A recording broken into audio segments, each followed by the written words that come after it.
How have you reimagined this entire Anganwadi institution? I think the Prime Minister has reimagined it well as a part of his Digital India campaign. He was of the opinion that how can those who bring up the future of India be devoid of that facility? And he was insistent that when we create the national education policy, and I was very blessed that I was also education minister when we did the draft initially. He was insistent that even academics has to be a holistic solution and needs to begin with an intervention at the Anganwadi. So I'm happy that as Minister Women and Child today, I can see his vision translate from education now to the Anganwadi system where we are talking about Poshan bhi and Padhai bhi. And women are very happy. Ma'am ने क्या क्या बदला है ये मत सोचिए कि यहाँ पर इसलिए बोलना पड़ेगा। मैडम बहुत कुछ बदला है मैडम ने, क्योंकि हमें बैठते थे आजकल कुर्सियों पर हमारी एक अलग पहचान हो गई है। पहले हमारे काम को कोई नहीं जानता था और अब सब जानते हैं, पूरी इंडिया जानती है। फोन भी मिला है, उससे क्या फर्क पड़ा? उससे भी बहुत फर्क है, क्योंकि हमें पहले हम कीपैड चलाते थे, हम स्मार्टफोन चला रहे हैं, उसमें हमें सब कुछ करना आता है क्योंकि हम सीख चुके हैं। हम सीख चुके हैं। ये क्या बताइए कैसे, कौन सा पहले फोन था, अब क्या पहले कीपैड पर फोन भी नहीं था हमारे पास, पर अब फोन आया वो हमें चलाने भी आ गए हैं।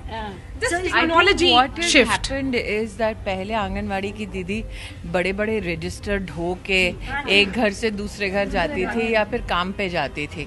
So when we are talking about compatibility of digital solutions with your workforce, one of the greatest inputs for the Prime Minister was that not only do you give them a smartphone, but you also ensure that they have a digital interface with the beneficiaries, or for that matter with the administration.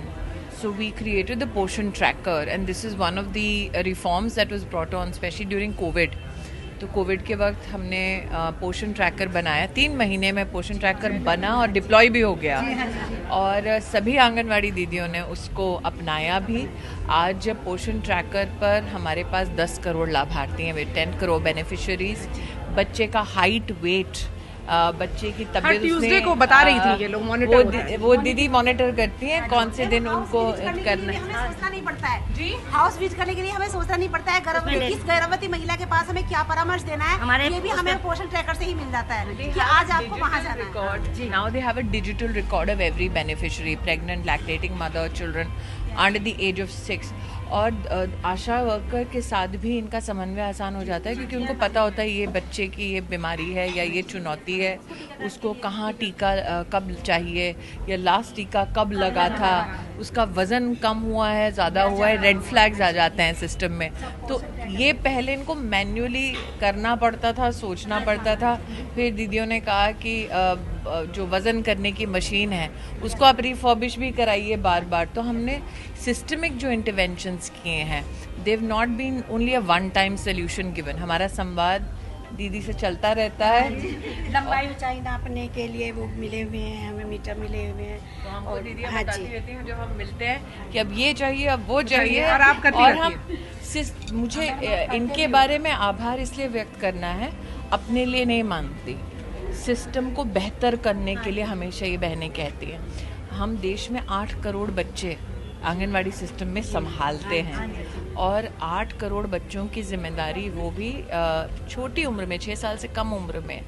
कितनी तो गर्भवती बहनें ऐसी हैं जो शायद अपने परिवार में सास से, माँ से कुछ नहीं पूछ सकती, दीदी से पूछ लेती है.